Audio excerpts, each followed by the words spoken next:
So I'm kind of confused as to what I'm particularly supposed to call this game. Am I supposed to call this game Balan Wonderworld, or because of all the references and the general character aesthetics, should I just call this Nights into Dreams 2? Let's get into it.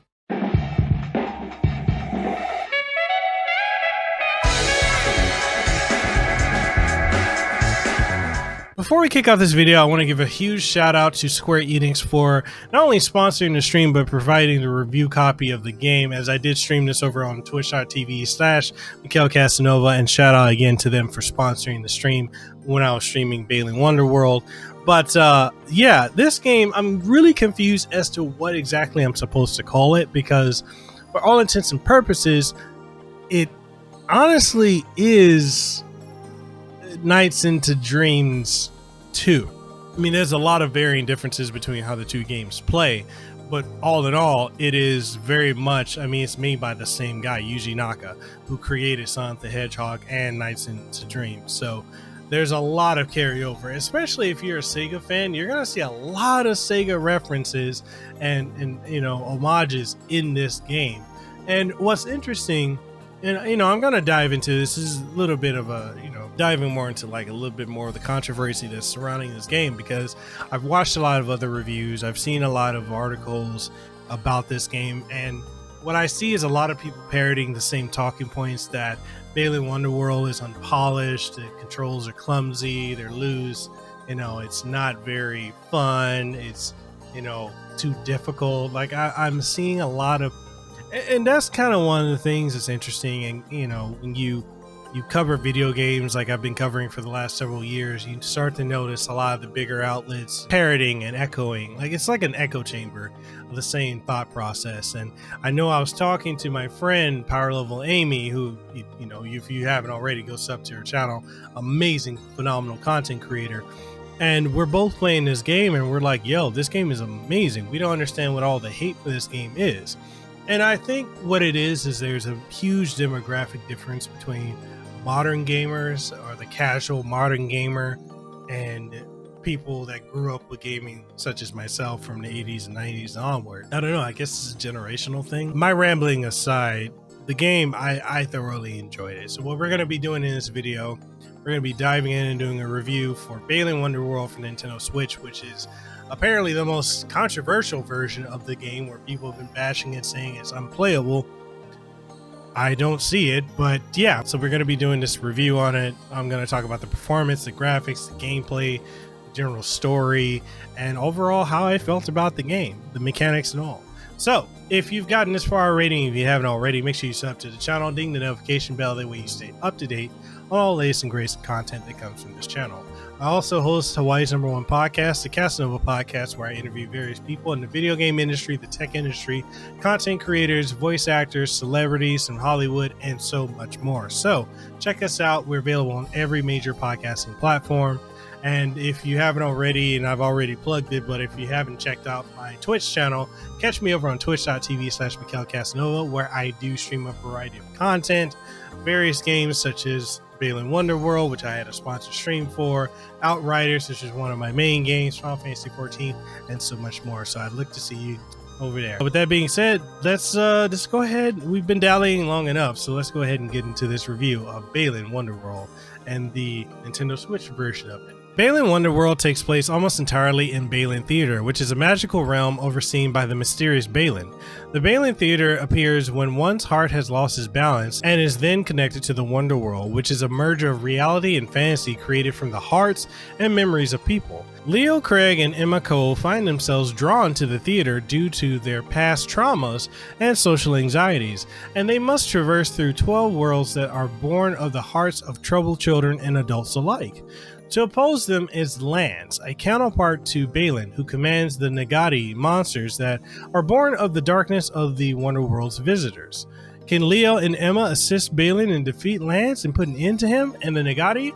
Well, it's time to find out. Now, we're going to dive into the gameplay of Balan Wonderworld, and look, let's step into the DeLorean and go back to the 90s, you know, the early 90s, actually just the 90s in general, and the early 2000s era of mascot platformers, and you'll have an idea as to how this game plays out And if you love that era of platformer, then you'll feel right at home in Balan Wonderworld. The game draws from many different source materials, with its strongest draw being Nights into Dreams and Sonic Adventure, which makes sense given that this is a game that's made by Yuji Naka, so you should expect some very strong Sega influence and references.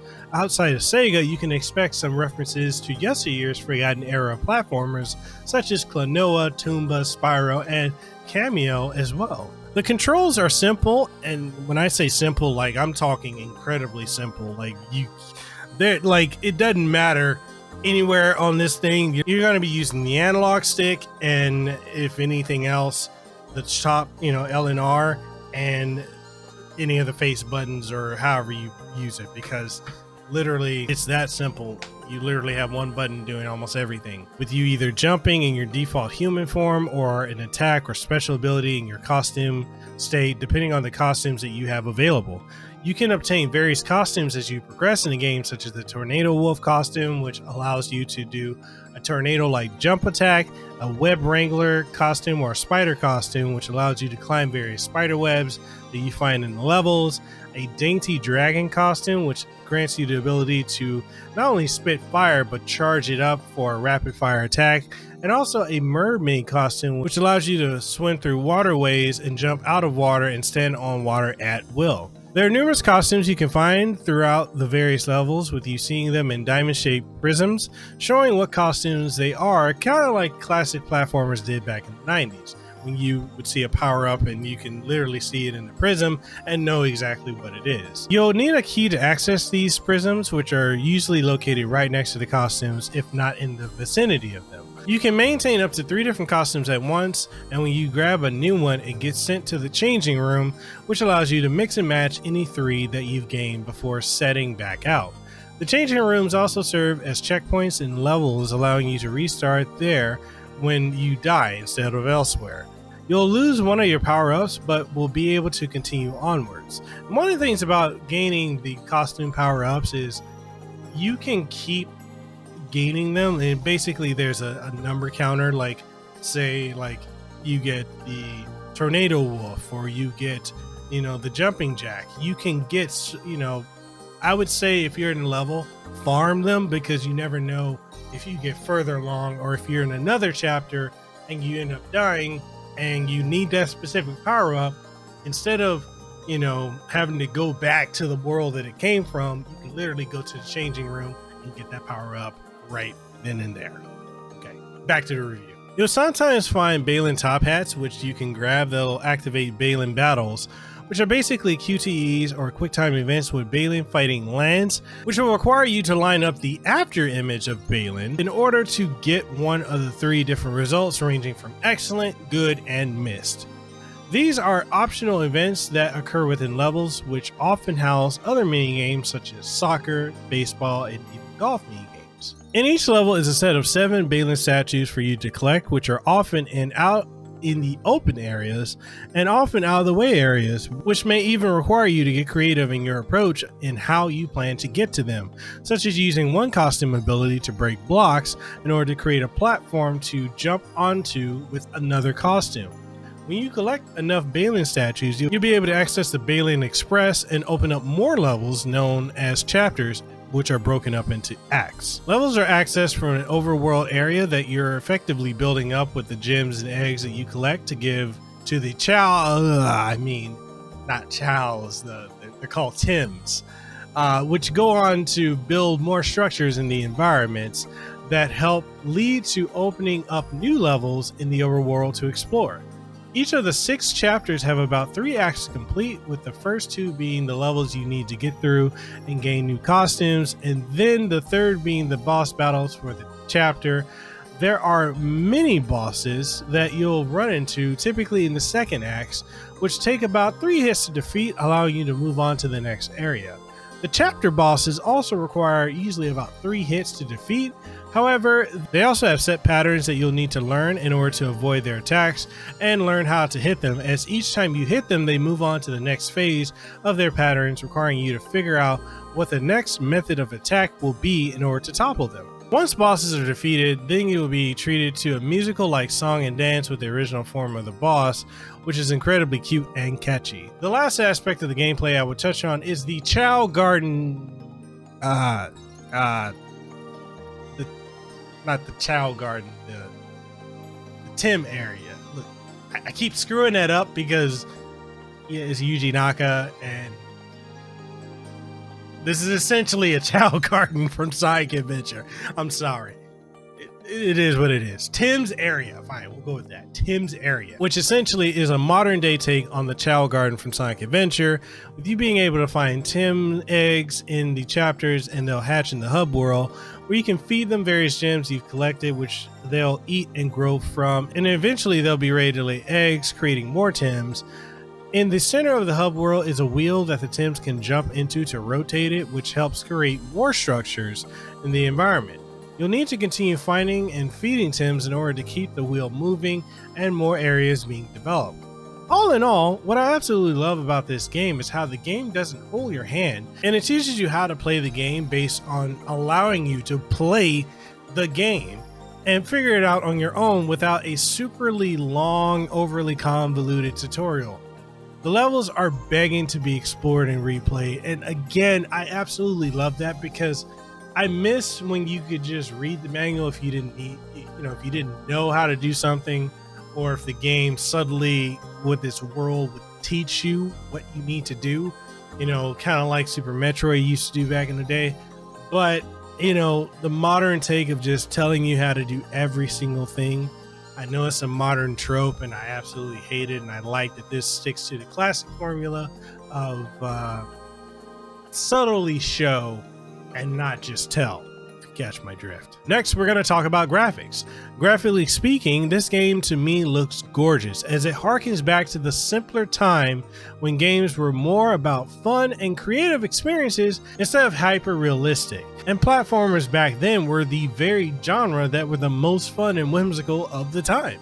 The art style of this game is made even more magical when you take into account that it's spearheaded by none other than Naoto Oshima, who previously worked for Sega and is the artist who created the designs for Sonic the Hedgehog and Dr. Eggman. The work made by the collaboration of Yuji Naka and Naoto Oshima on Balan Wonderworld is essentially what happens when you make Nights into Dreams your core foundation and then throw in a dash of cameo, a pinch of Billy Hatcher, a drop of Toomba, and you essentially have Balan Wonderworld.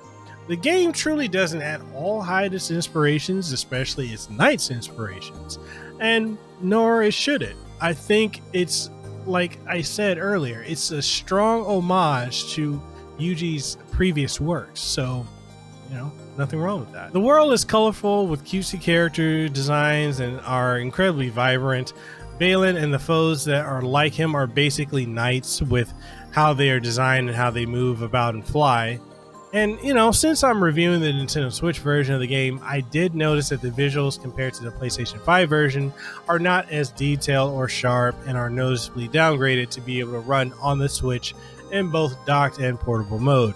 Now, when it's docked, the game runs at 720p at 30 frames per second and at 540p 30 frames per second when it's used portably or on the Switch Lite. This isn't the greatest looking game on the Switch, but given that it is a game with rather simplistic visuals, I can't say I was bothered by the way it looked at all. I'm just a little shocked that they couldn't have done more with it, because this doesn't look as good as something like, say, Sonic Forces or even Super Mario Odyssey. So why couldn't this look and run better on the Switch? I guess we'll never know. There are instances of draw distance and items loading in and out of the field of view, but this is also something that can be found in all versions of the game. It could be patched, hopefully, but it's in there for now. Now let's talk about audio. The music in this game is incredible.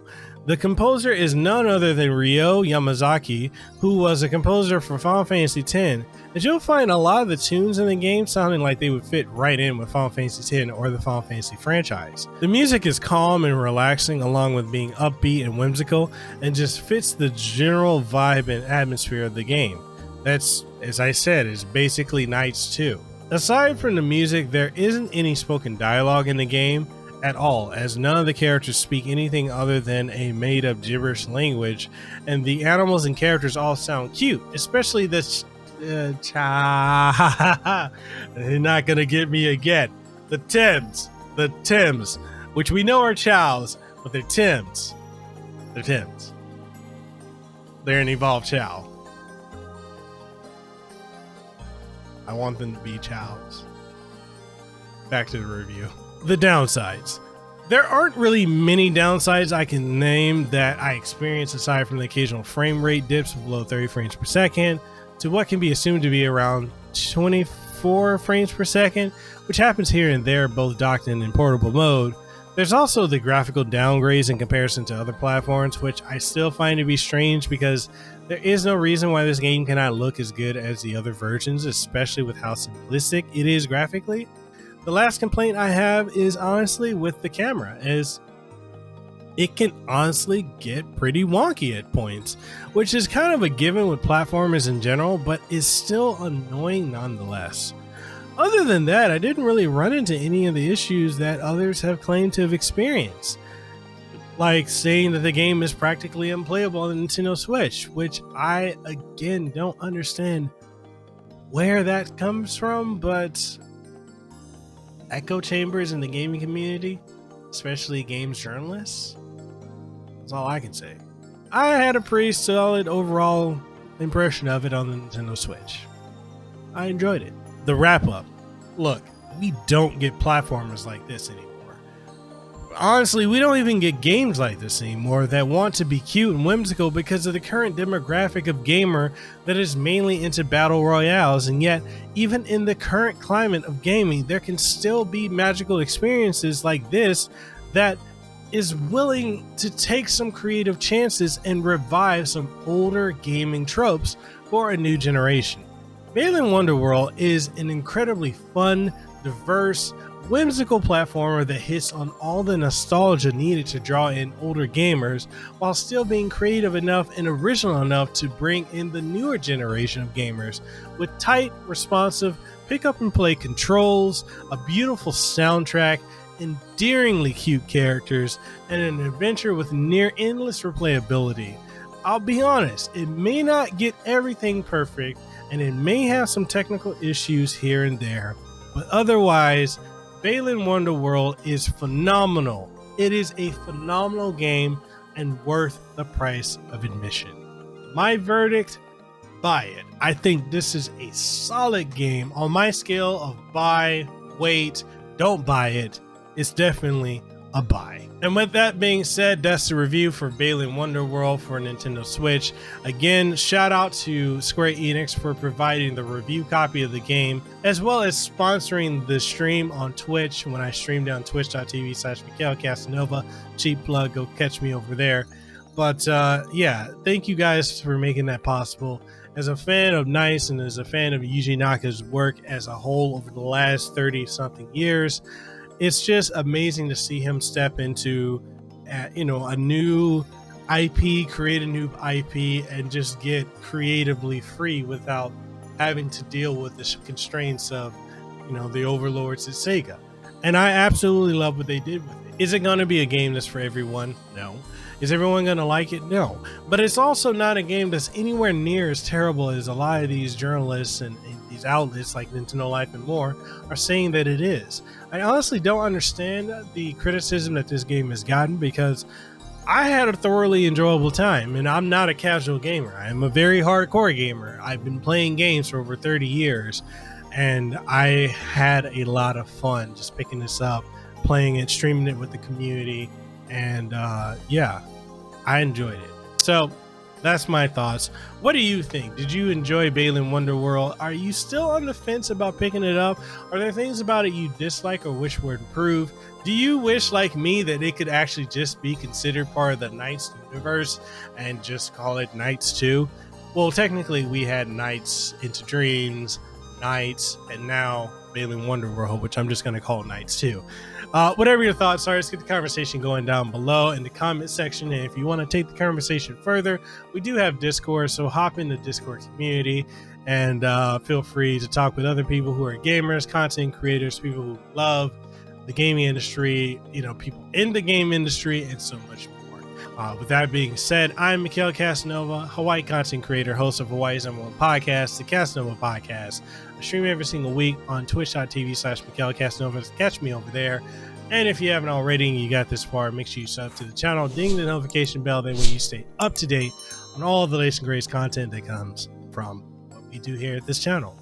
All that being said, that's the review. I'm signing out. Deuces wild, too sweet, be the elite. And I'll see you on the next one. Peace. Mahalo for making it to the end of the video. I really appreciate your support by those of you who like the videos, who watch them, who subscribe. And for those of you who are my Patreon supporters, thank you for your continued support because you help make this possible. If you enjoy my work and you'd like to support what we do have Patreon on patreon.com/Mikhail Kasanova.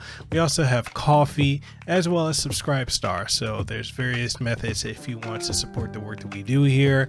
We also have channel membership, so make sure you check that out. That way you get up to date on all the latest and greatest content that comes here and first, and exclusive content as well. And if you enjoy the work that I do and you haven't already, make sure you subscribe to the channel. So with that being said, I'm Mikhail Kasanova, Hawaii content creator. I hope to see you on the next one. If you haven't already, make sure you hit the subscribe button and ding the notification bell.